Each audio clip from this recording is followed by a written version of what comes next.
सच के साथ। नमस्कार, सिटी वाराणसी लाइव में आप सभी का स्वागत है। मैं हूं अमित मिश्रा। आइए देखते हैं आज के हेडलाइंस।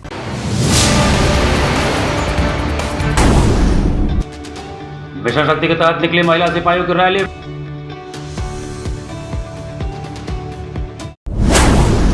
जम्मू से काशी पधारे केंद्रीय निरंकारी ज्ञान प्रचारक डॉक्टर विनोद संत निरंकारी सत्संग भवन मलदैया में आयोजित अंग्रेजी संत समागम को किए संबोधित। विद्यापीठ स्पोर्ट्स ग्राउंड पर आयोजित नमो युवा रन मैराथन में काशी वासियों ने खूब लगाई दौड़, लोगों को एकता का दिया संदेश। और वाराणसी में पुलिस वकील विवाद सुलझा, कमिश्नर कैंप कार्यालय पर हुई बैठक में मजिस्ट्रेट जांच के आदेश। और अब समाचार विस्तार से। प्रधानमंत्री नरेंद्र मोदी के 75वें जन्मदिवस के अवसर पर नमो युवा रन का आयोजन किया गया। प्रधानमंत्री नरेंद्र मोदी के 75वें जन्मदिवस के अवसर पर देश भर में मनाए जा रहे सेवा पखवाड़े के दौरान रविवार को उनके संसदीय क्षेत्र वाराणसी में नमो युवा रन मैराथन का आयोजन हुआ, जिसमें महात्मा गांधी काशी विद्यापीठ के मैदान से डॉक्टर संपूर्णानंद संस्कृत विश्वविद्यालय तक काशी वासियों ने खूब दौड़ लगाई और लोगों को एकता का संदेश दिया। नमो युवा रन में भारी संख्या में युवा, महिला, विभिन्न विद्यालयों के छात्र छात्राएं, जनप्रतिनिधि, डॉक्टर, अधिवक्ता, अधिकारी, कर्मचारी आदि लोग शामिल रहे। इसके अलावा Microtek college, CM Anglo Bengal inter college, Queens college आदि कॉलेज के छात्रों ने भाग लिया। अंतर्राष्ट्रीय खिलाड़ी नीलू मिश्रा के नेतृत्व में भी हजारों खिलाड़ियों ने मैराथन में भाग लिया। नमो मैराथन काशी विद्यापीठ से प्रारंभ होकर मलदैया, लौराबीर होते हुए जगतगंज स्थित संपूर्णानंद संस्कृत विश्वविद्यालय पहुंचा, जहां पर नमो मैराथन का समापन हुआ। इससे पूर्व जनप्रतिनिधियों ने झंडी दिखाकर मैराथन को रवाना किया। नमो मैराथन में जिला पंचायत अध्यक्ष पूनम मौर्य, महापौर अशोक तिवारी, जिला अध्यक्ष एमएलसी हंसराज विश्वकर्मा, एमएलसी धर्मेंद्र राय, एमएलसी अश्विनी त्यागी, पूर्व मंत्री विधायक डॉक्टर नीलकंठ तिवारी, भाजपा क्षेत्रीय अध्यक्ष दिलीप पटेल, महानगर अध्यक्ष प्रदीप अग्रहरी, पूर्व विधायक जगदीश पटेल, देवेंद्र सिंह पटेल, राजेश मिश्रा, मीना चौबे, पूर्व महापौर रामगोपाल मोहले, मृदुला जायसवाल, प्रेम प्रकाश कपूर, क्षेत्रीय मीडिया प्रभारी नवरत्न राठी, संतोष सोलापुरकर, विद्यासागर राय, सुभाष चंद्र गुप्ता, गौरव राठी, शैलेंद्र मिश्रा, नम्रता चौरसिया, कुसुम पटेल, पूजा दीक्षित, राकेश शर्मा, अजय सिंह, रजत जायसवाल, अमन सोनकर, जगदीश त्रिपाठी, नवीन कपूर, अशोक पटेल, संजय सोनकर, प्रवीण सिंह, मुख्य विकास अधिकारी हिमांशु नागपाल सहित हजारों की संख्या में छात्र, युवा, खिलाड़ी, महिला, व्यापारी, अधिवक्ता, डॉक्टर, शिक्षक सहित बड़ी संख्या में मुस्लिम महिलाओं ने बढ़ चढ़कर भाग लिया। आज नमो युवा मैराथन है और आज मुझे लग रहा है पहली बार इतना युवा पूरे बनारस में शांतिकालीन पहली बार काशी में ये आयोजन हो रहा है।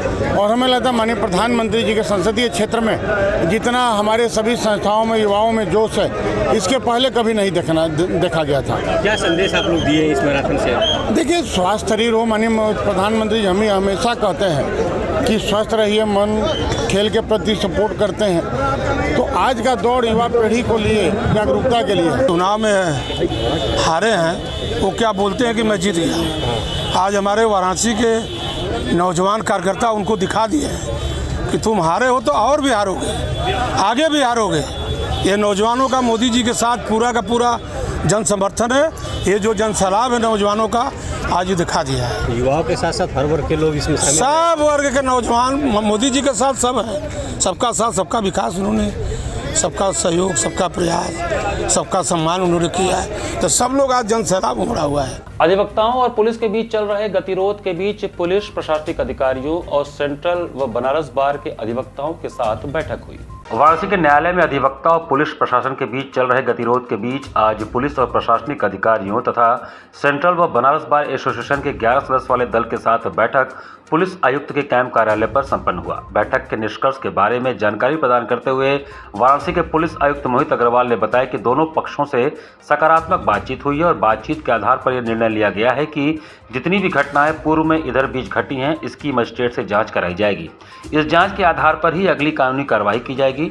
जब तक यह जांच संपन्न नहीं होगी तब तक किसी प्रकार की कार्रवाई प्रचलित नहीं होगी। वहीं पर बार के महामंत्री ने इस पर प्रक्रिया देते हुए बताया कि काफ़ी अच्छी तरीके से पुलिस के लोगों के साथ बातचीत हुई है और उम्मीद है कि मजिस्ट्रेट की जांच में दूध का दूध और पानी का पानी हो जाएगा। इस जांच की रिपोर्ट से दोनों पक्ष सहमत होंगे। ये सहमति बनी है कि इस प्रकरण की, कचहरी वाले प्रकरण की मजिस्ट्रियल जांच होगी। मजिस्ट्रियल जांच के आधार पर, उसके निष्कर्ष के आधार पर इस प्रकरण में आगे कार्रवाई की जाएगी। जब तक मजिस्ट्रियल जांच प्रचलित रहेगी तब तक किसी भी एडवोकेट के विरुद्ध किसी भी तरह की कार्रवाई नहीं की जाएगी। दूसरी मांग एडवोकेट्स की ये थी कि जो बड़ा गांव जो प्रकरण था जिसके कारण जिसके बैकग्राउंड में बड़ा गांव में एक एडवोकेट के साथ अवर्ता की बात कही गई थी, उस प्रकरण की भी मजिस्ट्रियल जांच कराई जाएगी। यदि उसमें कोई पुलिसकर्मी दोषी पाया जाएगा तो उस पर भी कार्रवाई की जाएगी। इससे पूर्व एक घटना रथ यात्रा के पास नो एंट्री को लेकर के हुई थी। उसमें एडवोकेट्स को यह आशंका थी कि जो वकील साहब उसमें थे उनके विरुद्ध पुलिस कोई फर्जी मुकदमे लगा सकती है, उनका उत्पीड़न कर सकती है। तो उनको पूरी तरह से आश्वस्त किया गया है कि उनके विरुद्ध कोई उत्पीड़न की कार्रवाई पुलिस के द्वारा नहीं की जाएगी। बहुत सार्थक, बहुत अच्छी बैठक हुई है। निसंदेह जो हमारी मांग थी, हमारी मांग पूरी हुई है। मजिस्ट्रेट जांच हो रही है, बहुत जल्द रिपोर्ट भी आ जाएगी और मामला समाप्त हो जाएगा। अश्विन अमावस्या पर पितृपक्ष के अंतिम दिन लोगों ने पूरी श्रद्धा के साथ अपने पूर्वजों का श्राद्ध पिंडदान किया। वाराणसी में पितृपक्ष के अंतिम दिन आश्विन अमावस्या पितृ विसर्जन पर रविवार को लोगों ने पूरी श्रद्धा के साथ अपने पूर्वजों का श्राद्ध पिंडदान किया।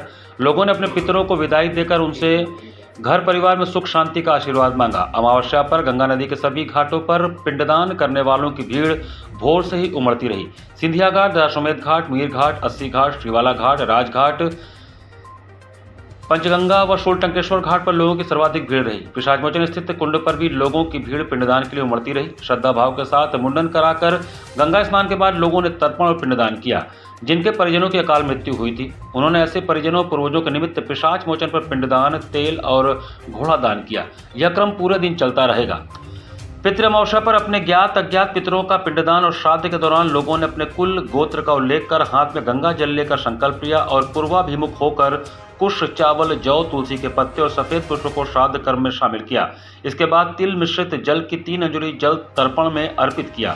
इस दौरान तर्पण आदि में हुई त्रुटि, किसी पितर को तिलांजलि देने में हुई चूक के लिए क्षमा याचना भी की। अपने पितरों से सुखद सफल जीवन के लिए आशीर्वाद भी मांगा।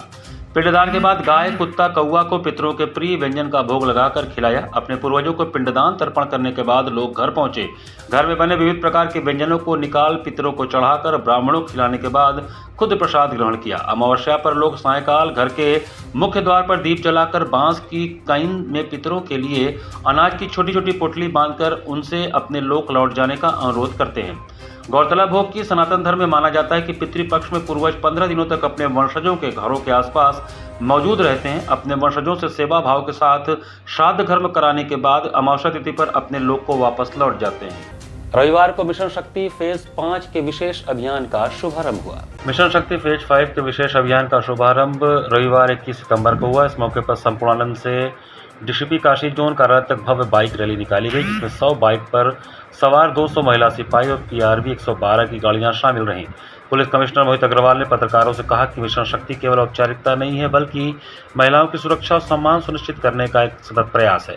उन्होंने बताया कि एंटी रोमियो स्क्वाड, महिला हेल्प डेस्क और हेल्पलाइन 1090 को और अधिक सशक्त बनाया जाएगा। महिला सिपाहियों की स्कूटी पर लगी तख्तियों पर हमारी सुरक्षा, नारी सम्मान, नारी स्वावलंबन आहू जैसे संदेश लिखे थे। देखिए, जितने भी स्थल हैं जहाँ पर नवरात्रि को लेकर के कार्यक्रम आयोजित होंगे, चाहे वो मंदिर हों या कई जगह रामलीला चल रही हैं, वहाँ पर हमारी पुलिस तैनात रहेगी, महिला पुलिस भी तैनात रहेगी। सादे कपड़ों में भी लोग लगाए जाएंगे और कोई गलत हरकत करने की अगर ज़रूरत करता है तो उसको उसी के अनुरूप उसकी वहीं पर उसका परिणाम उसको झेलना पड़ेगा। सर, जनपद में बहन बेटियों के लिए क्या संदेश देना? काफ़ी बड़े एक मुहिम चलाई जा रही है, आप क्या संदेश देना चाहेंगे? मैं बहन बेटियों को यही संदेश देना चाहूँगा कि वो चुप ना बैठें, किसी भी अत्याचार को ना सहें। अगर उनके साथ कहीं भी गलत हो रहा है, घर के अंदर भी अगर कोई गलत कर रहा है, तो बेझिझक होकर के पुलिस से संपर्क करें। घर से नहीं निकल सकती हैं, पुलिस का 1090 नंबर को कॉल करें, 112 नंबर को कॉल करें। पुलिस 100% उनकी मदद के लिए वहाँ पर पहुँचेगी। रविवार को the institute of chartered accountants of India की वाराणसी शाखा का एक सेमिनार आयोजित हुआ। The institute of chartered accountants of India की वाराणसी शाखा द्वारा रविवार को एक सेमिनार मलदैया स्थित होटल में किया गया, जिसका विषय नया आयकर अधिनियम 2025 विरासत और संपत्ति अधिकार था।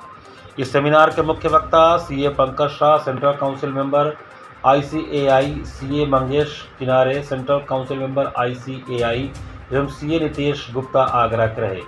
इस कार्यक्रम का शुभारंभ शाखा अध्यक्ष CA नीरज कुमार सिंह ने स्वागत भाषण द्वारा किया। कार्यक्रम की अध्यक्षता CA अजय कुमार मिश्रा एवं CA कामेश्वर प्रसाद ने किया। इस कार्यक्रम का संचालन CA हर्ष बुरा एवं CA स्वास्थ्य जैन ने किया। कार्यक्रम के प्रथम सत्र के वक्ता CA मंगेश पी किनारे ने बताया कि भारतीय चार्टर्ड अकाउंटेंट संस्थान ICAI निरंतर रूप से इस तथ्य पर बल देता है कि लेखा व्यवसाय में उच्चतम स्तर की नैतिकता को बनाए रखना अत्यंत आवश्यक है। आज के बदलते कारोबारी वातावरण में चार्टर्ड अकाउंटेंट से अपेक्षा की जाती है कि वे केवल तकनीकी नियमों का पालन ही न करें बल्कि हर कार्य में नैतिक आचरण को भी सर्वोपरि रखें। कार्यक्रम के अंत में धन्यवाद ज्ञापन शाखा सचिव CA विकास द्विवेदी ने किया। इस कार्यक्रम में शाखा उपाध्यक्ष CA वैभव मल्होत्रा, कोषाध्यक्ष CA रंजीत पांडे, श्रीकासा अध्यक्ष CA श्री प्रकाश पांडे, कार्यकारिणी सदस्य CA नमन कपूर, पूर्व अध्यक्ष CA Ravi Kumar Singh, CA Amit Gupta, CA Saurabh Sharma, CA Jamuna Shukla, CA Manoj Singh, CA Manoj निगम, CA सुकांत राय, CA Vishwanath Santhalia, CA Poonam Agarwal, CA Kailash Yadav, CA Prashant Kumar, CA Saket Jalan आदि लोग उपस्थित रहे। जो हमारा करिकुलम है CA एसोसिएशन में, वो हम अपने मेंबर्स को नए जो भी एक्ट में चेंजेस होते हैं उनसे अपडेट करते रहते हैं और किस तरह का कोड ऑफ एथिक्स हम लोग फॉलो करें उस पर आज एक सेमिनार की गई है। और जो भी रिसेंट चेंजेस हैं न्यू इनकम टैक्स बिल में पुराने इनकम टैक्स एक्ट से, उसको हम लोग समायोजित कर रहे हैं और उसी पे जो है एक सेमिनार आयोजित किए हैं। रविवार को संत निरंकारी सत्संग भवन मलदैया में विशाल अंग्रेजी संत समागम का आयोजन हुआ। मानव को मानव से प्रेम हो जाए तो भाषा कोई बाधक नहीं होती, क्योंकि प्रेम से बोला गया कोई भी शब्द चाहे किसी भी भाषा में हो भक्त समझकर आनंद में रहते हैं, एक दूसरे को सम्मान देते हुए संस्कार में जीवन यापन करते हैं। यही सच्चे संत की श्रेणी में आते हैं। संत किसी वेशभूषा या किसी भाषा का नाम नहीं है। संत हर भाषा, भेष और जाति वर्ण से प्रेम करता है। यह उद्गार केंद्रीय निरंकारी ज्ञान प्रचारक जम्मू से पधारे डॉक्टर विनोद साहिब जी ने रविवार को संत निरंकारी सत्संग भवन मलदैया में आयोजित विशाल अंग्रेजी सत्संग समागम को संबोधित करते हुए व्यक्त किया। उन्होंने कहा कि सदगुरु माता सुदीक्षा जी महाराष्ट्र ब्रह्म का ज्ञान देने के बाद सभी को गृहस्थ में रहकर भक्ति करना सिखा रही हैं, क्योंकि संसार से भागना तो आसान है, परंतु गृहस्थ में रहते हुए पारिवारिक परेशानी और संसार के हर रिश्ते को निभाते हुए भक्ति करना बहुत कठिन है। निरंकारी मिशन आज हर एक आयु के लोगों, चाहे बच्चे हों, युवा हों या बुजुर्ग हों, सभी के लिए संगतों की व्यवस्था देकर सभी को भक्ति से जोड़ने का प्रयास करता है। इसका उद्देश्य यही है कि संसार में अमन, चैन और भाईचारा कायम हो सके। उन्होंने कहा कि भक्ति में गुरु के वचनों को अमल करना अति आवश्यक है। गुरु के ना समझना जरूरी है। गुरु जी कहें उसे बिना किसी नानुपुर के सही तरह से मान लेने में भक्तों की भलाई होती है। भक्त संसार से ज़्यादा गुरु के बताए रास्ते को अपनाते हैं तो ही सच्चे गुरु सिख बन पाते हैं। समागम में वाराणसी के अलावा गाजीपुर, चंदौली, सोनभद्र, मिर्जापुर आदि जनपदों से आए भक्तों ने गीतों, विचारों, कविताओं के माध्यम से मिशन के उद्देश्यों पर प्रकाश डाला। समागम में उपस्थित भक्तों का आभार वाराणसी जोन के जोनल इंचार्ज सिद्धार्थ शंकर सिंह ने व्यक्त किया। समागम की सारी व्यवस्था सेवा दल के अधिकारियों की देखरेख में सेवा दल के जवानों में बहनों ने बखूबी किया। आज इंग्लिश मीडियम समागम हो रहा है पूरे वाराणसी जोन का, जिसमें हम सभी आए हैं। और भाषा केवल इसलिए है कि मिशन की बातें पूरे विश्व में जा सकें, क्योंकि विश्व के लोग हमारी भाषा नहीं जानते और यही एक कारण है कि मिशन इसमें लगा है। और पूरे विश्व की स्थिति हम देख रहे हैं, केवल इस ब्रह्म ज्ञान से ही पूरे विश्व में शांति आ सकती है, प्रेम आ सकता है और भाईचारा बढ़ सकता है। और इसके लिए हमें सद्गुरु का आशीर्वाद चाहिए, जो हमें निरंतर मिल रहा है। और सद्गुरु माता सुदीक्षा जी महाराज की कृपा से एक दिन हम सफल होंगे, इस पृथ्वी पर अमन और शांति कायम होगी। मथुरा नगरी में बने बकरी अनुसंधान केंद्र को लेकर सनातन आस्था से जुड़े अनेक लोगों ने विरोध का स्वर मुखर किया। भगवान श्री कृष्ण की पावन लीला स्थली मथुरा एक बार फिर चर्चा में है। इस बार विवाद का केंद्र बना है मथुरा के एक बड़े भूभाग लगभग 785 एकड़ पर स्थित बकरी अनुसंधान केंद्र का, जिसे लेकर सनातन आस्था से जुड़े अनेक लोगों ने विरोध का स्वर मुखर किया है। काशी हिंदू विश्वविद्यालय के वरिष्ठ प्रोफेसर डॉक्टर सुशील कुमार ने गुरुधाम चौराहे पर विरोध प्रदर्शन की शुरुआत की है। उनका कहना है कि मथुरा की पवित्र भूमि, जो कि भगवान गोविंद गोपाल की चर भूमि रही है, वहाँ बकरी पालन और अनुसंधान जैसे कार्य सनातन सिद्धांतों के प्रतिकूल हैं। प्रोफेसर कुमार के अनुसार सनातन धर्म में गौ को मां का दर्जा दिया गया है और मथुरा की धरती भगवान श्री कृष्ण की गौ लीलाओं से भरपूर है। ऐसे में इस पवित्र भूमि पर बकरी जैसे प्राणी का पालन और उसके वैज्ञानिक प्रयोग से नकारात्मक ऊर्जा का संचार होता है। यह न केवल धार्मिक दृष्टिकोण से आपत्तिजनक है, बल्कि इससे आस्थावानों की भावनाओं को गहरी ठेस पहुंचती है। उन्होंने यह भी कहा कि शास्त्रों में बकरी को एक ऐसा प्राणी माना गया है जो नकारात्मक ऊर्जा का वाहक होता है और यह हिंसा तथा प्रतिहिंसा को जन्म देता है। इस तरह का अनुसंधान केंद्र जो कि हिंसक पशुओं से जुड़ा हो, गौ और गोपाल की भूमि पर स्थापित होना शुद्ध अनुचित और अपवित्रता फैलाने वाला कार्य है। स्थानीय नागरिकों और सनातनी संगठनों ने भी इस आंदोलन को समर्थन देना शुरू कर दिया है। प्रदर्शनकारियों का मानना है कि यह अनुसंधान केंद्र कहीं और स्थानांतरित किया जा सकता है, लेकिन मथुरा जैसी पवित्र भूमि पर इसका होना स्वीकार्य नहीं है।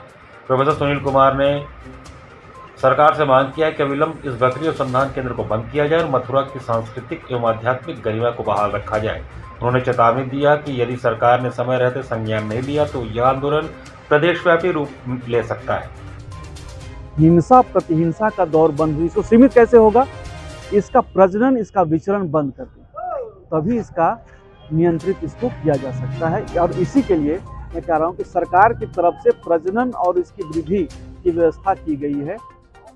ICR Indian council of agriculture research के द्वारा ये चलाया जा रहा है, जो कि कृषि मंत्रालय के अंतर्गत आता है। ये बंद होना चाहिए, ये सनातनी की डिमांड है, क्योंकि ये सारी आध्यात्मिक ऊर्जा नकारात्मक ऊर्जा बन जाती है।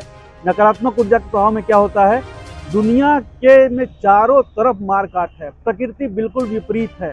हिंदुस्तान में भी इस चीज़ को लोग समझ ही नहीं रहे, इसे रिलेट नहीं कर रहे हैं, कोरिलेट नहीं कर रहे हैं। क्या मांग? ये दुखद बात।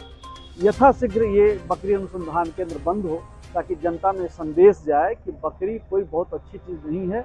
दुर्योधन का धन अच्छा धन नहीं है, इस तरह बकरी का धन भी अच्छा धन नहीं है। अगर आपकी मांगे पूरी नहीं हो तो अगला कदम क्या होगा? हमारा तो कहा आवर्ती है, मतलब रेकरिंग होगा। प्रत्येक रविवार को हमारी छुट्टी होती है, ये मैं संडे सर्विस मेरा चालू रहेगा। प्रत्येक रविवार को मेरा अनशन रहेगा विभिन्न स्थानों पे, जब तक कि या तो जनता इतनी सजग हो जाए कि अपने आप वो बकरी पालन बंद कर दे, या सरकार को समझ में आए वो बकरी पालन केंद्र बंद करे। सोमवार 22 सितंबर से शुरू हो रहे शारदीय नवरात्र को लेकर माला, फूल, चुनरी इत्यादि की अस्थायी दुकानें बाजार में सज गई हैं। हिंदू धर्म के प्रमुख पर्वों में से एक शारदीय नवरात्रि इस साल सोमवार 22 सितंबर से शुरू होकर 2 अक्टूबर को विजयदशमी के साथ समाप्त होगा। नवरात्रि में मां दुर्गा के 9 स्वरूपों के विधि विधान से पूजन की मान्यता है। ऐसी मान्यता है कि हर साल माता अलग अलग वाहन पर सवार होकर आती है और उनकी सवारी का विशेष महत्व माना जाता है। पंचांग के अनुसार आश्विन मास शुक्ल पक्ष प्रतिपदा तिथि 22 सितंबर को रात 1:23 से शुरू होकर 23 सितंबर को रात 2:55 तक रहेगा। इसलिए नवरात्र का प्रारंभ 22 सितंबर सोमवार को होगा। देवी भागवत पुराण के मुताबिक जब नवरात्रि की शुरुआत सोमवार को होती है तो माता दुर्गा हाथी पर सवार होकर आती हैं। हाथी समृद्धि, शांति और वैभव का प्रतीक है। इस आगमन को वर्ष भर के लिए शुभ माना जाता है। मानता है कि हाथी पर आगमन से मौसम अनुकूल रहता है, अन्न धान्य की वृद्धि होती है और भक्तों के जीवन में सुख समृद्धि आती है।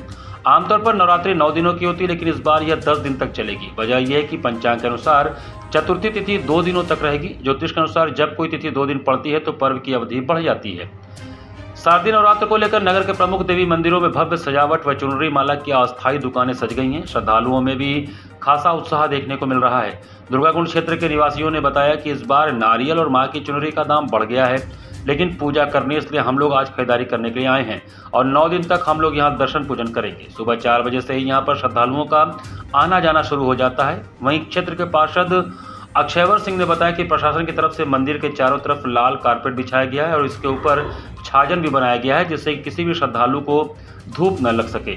यहाँ पर चिकित्सकों की टीम भी रहेगी, जिससे कि अगर किसी श्रद्धालु को कोई समस्या हो तो तत्काल प्रभाव से उसका उपचार हो सके। जैसे ब्लड प्रेशर, शुगर उपचार तथा दिव्यांग लोगों के लिए व्हीलचेयर की व्यवस्था की गई है। पानी के टैंकर की भी व्यवस्था की गई है। यह मार्ग नवरात्रि प्रारंभ होने से लेकर नवरात्रि खत्म होने तक आवागमन बंद रहेगा। सुबह 3 बजे से ही श्रद्धालुओं की भीड़ यहाँ पर लगने लगती है मां के दर्शन के लिए। लाखों की संख्या में आने वाले श्रद्धालुओं के लिए नगर निगम के माध्यम से आदरणीय महापौर जी के अनुशंसा पर क्षेत्रीय विधायक डॉक्टर नीलकंठ तिवारी जी के कुशल मार्गदर्शन में बैरिकेडिंग की अच्छी व्यवस्था की गई है। श्रद्धालुओं के लिए गर्मी के दिनों को ध्यान में दृष्टिगत नीचे रेड कारपेट लगाया गया है, ऊपर छाजन बिछाया गया है तथा स्वास्थ्य विभाग से एक अनूठी पहल इस बार हम लोग के बड़े भाई भारतीय जनता पार्टी के वरिष्ठ नेता आदरणीय रतनदेव सिंह जी के मंशा कि क्यों न आने वाले प्रत्येक श्रद्धालुओं की स्वास्थ्य की चिंता अपने स्वास्थ्य विभाग के माध्यम से कराई जाए। भारतीय क्रिकेट टीम की पाकिस्तान टीम पर विजय को लेकर नमामि गंगे के सदस्यों ने मां गंगा की आरती उतारकर देवादिदेव महादेव से आशीर्वाद मांगा। भारतीय cricket team Pakistani cricket team पर विजय प्राप्त करे, देवादिदेव महादेव और मां गंगा से आशीर्वाद की कामना करते हुए नमामि गंगे ने रविवार को मैच के पूर्व प्रातः 80 घाट पर मां गंगा की आरती उतारी और भारतीय टीम का हौसला भी बढ़ाया। नमामि गंगे के सदस्यों ने काशी क्षेत्र के संयोजक व नगर निगम के स्वच्छता ब्रांड एम्बेसडर राजेश शुक्ला के नेतृत्व में आमजनों के साथ भारत माता की जय के नारे लगाए। भारतीय क्रिकेटरों की तस्वीर, क्रिकेट बैट इत्यादि लेकर राष्ट्रध्वज व आमजन के साथ एशिया कप में पाकिस्तान पर भारत के अजेय रथ का शंखनाद किया। भारत माता की जय, चक दे इंडिया, जीतेगा भाई जीतेगा, हमारा भारत जीतेगा, बढ़ते चलो के गगन भेदी उद्घोष से 80 घाट का परिसर गूंज उठा। इस दौरान घाट पर मौजूद माताओं, बहनों, बुजुर्गों, युवाओं ने मिलकर टीम इंडिया के लिए प्रार्थना किया। गंगा सेवक राजेश शुक्ला ने कहा कि भारतीय टीम एशिया कप T20 में अब तक अजेय है और उसने अपने सभी लीग मैच जीतकर अंतिम 4 में जगह बनाई है। क्रिकेट भारतीयों का प्रिय खेल है। 140 करोड़ भारतीयों की आशा और निगाहें भारतीय क्रिकेट टीम पर है। भारतीय क्रिकेट टीम विजेता हो, देवादिदेव महादेव मां गंगा से आशीर्वाद की कामना है। आयोजन के दौरान प्रमुख रूप से टीम के सदस्य एवं सैकड़ों की संख्या में नागरिक शामिल रहे। हमारे क्रिकेटर पूरी मेहनत करके पाकिस्तान को हराने का कार्य करें ताकि 140 करोड़ भारतीय जनता जो खेल की प्रेमी है वह आनंदित हो और उनके जो दुश्मनी का जो आतंकवाद का यह माकूल जवाब देने का और आतंकवाद को जड़मूल से विनाश करने का यह तरीका माकूल। श्री श्याम मंदिर में रविवार को 26वां वार्षिक उत्सव धूमधाम से मनाया गया। लक्सा स्थित श्री श्याम मंदिर में रविवार को श्री श्याम मंडल द्वारा 26 वर्षीय रविवारी वार्षिक उत्सव बड़े धूमधाम से मनाया गया। कोलकाता, मुंबई से मंगाए गए रंग बिरंगे फूलों से लीलाधर की भव्य झांकी सजाई गई, जिसे भक्त दर्शन करके निहाल हो गए। रंग बिरंगी फूलों के साथ अशोक पत्ती, कामनी पत्ती, बेला, चमेली, गुलाब, जूही की लड़ियों से पूरा मंदिर परिसर सजाया गया, जो आकर्षण का केंद्र बना रहा। संस्था के अध्यक्ष दीपक तोदी, मंत्री पवन कुमार अग्रवाल के साथ भक्तों ने प्रभु का आशीर्वाद प्राप्त किया। भजन संध्या में श्री श्याम मंडल, श्री गणेशती श्याम भक्त मंडल के गायक भक्तगण चंदन तोदी, संदीप शर्मा कानू, राजेश तुलसियान, प्रवीण माखरिया, श्याम सुंदर गाडोदिया, अशोक गाडोदिया ने भजन गणेश वंदना से प्रारंभ किया। रेणुकूट से आए कलाकार कृष्णा शर्मा ने गिरधर मेरे मौसम आया धरती पर श्रृंगार का, सांवरे की महफिल को सांवरा सजाता है, किस्मत वालों के घर में श्याम आता है भजनों पर भक्तजन झूमते नाचते रहे। मंदिर परिसर के बाहर रंग बिरंगे फूलों व झालरों से सजाया गया, जो अद्भुत लग रहा था। प्रभु को 56 भोग का प्रसाद लगाकर भक्तों में वितरण हुआ। रात्रि में प्रभु की आरती मंदिर के पुजारी संजय ने उतारी। संयोजन में अध्यक्ष दीपक तोदी, मंत्री पवन कुमार अग्रवाल, दीपक बजाज, अजय खेमका, सुरेश तुलसियान, राजेश तुलसियान, बैजनाथ भालोटिया, मदन मोहन पोद्दार, विजय अग्रवाल, श्याम सुंदर गाडोदिया, संदीप चांडक, राम पारिक, सुशील गाडोदिया, भगवती शर्मा का सहयोग रहा।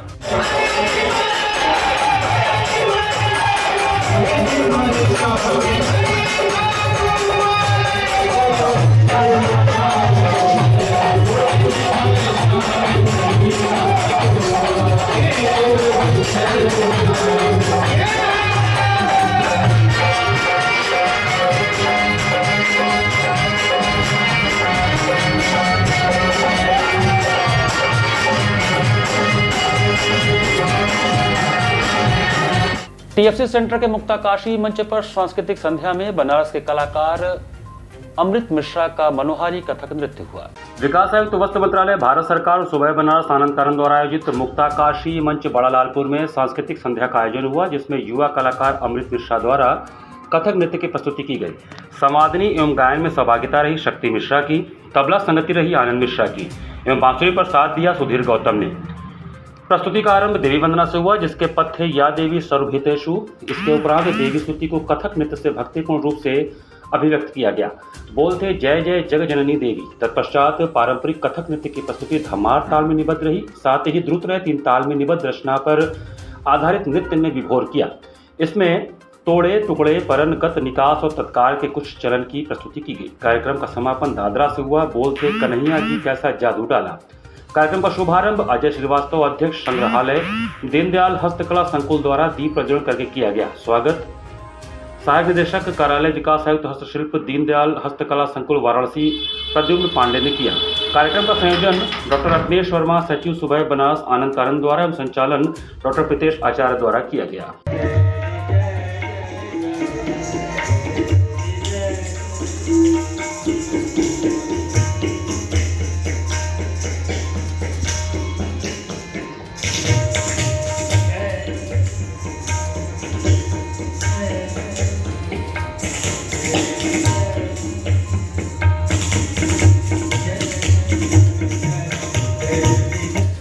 अशोकनगर कॉलोनी में निःशुल्क कायरोप्रैक्टिक उपचार शिविर का आयोजन किया गया। साईं विरबलदास ट्रिक्स ट्यूटोरियल एवं the healing Baba chiropractic acupuncture and cupping centre के संयुक्त तत्वावधान में अशोकनगर कॉलोनी स्थित श्री हनुमान मंदिर में निःशुल्क कायरोप्रैक्टिक उपचार शिविर का आयोजन किया गया, जिसमें 104 लोगों का निःशुल्क उपचार किया गया। कायरोप्रैक्टिक एक विशेष विधि जिसमें शरीर के दर्द वाले हिस्सों में हाथों के द्वारा उपचार किया जाता है। शिविर में डॉक्टर नितिन अग्रवाल, मुरलीधर नैनानी, लीला देवी, जितेंद्र नैनानी, वर्तिका नैनानी, जितेंद्र पांडे, नंद किशोर अरोड़ा आदि लोगों ने अपना विशेष सहयोग दिया। सर, आज मैंने सर की हेल्प से एक कैंप लगाया है कायरोप्रैक्टिक की जागरूकता करने के लिए, और कायरोप्रैक्टिक में भी एक बड़ी अलग विधा है जिसको कहते हैं RKM, रजनीशकांत मेथड। इसको इंडिया के नंबर 1 कायरोप्रैक्टर और हमारे गुरु डॉक्टर रजनीशकांत ने इजाद किया है। हम लोग ने उनसे ट्रेनिंग लेके आए हैं और हम चाहते हैं कि ये विधा हर वक्त हर जगह फैले, निरंतर फैलती जाए, क्योंकि फिजियोथेरेपी में एक जो नया आयाम लाना है वो कायरोप्रैक्टिक ही है, वो मैनिपुलेशन ही है। इसी के साथ सिटी वाराणसी लाइव का ये संस्करण हम समाप्त करते हैं। मुझे दीजिए आज्ञा। नमस्कार।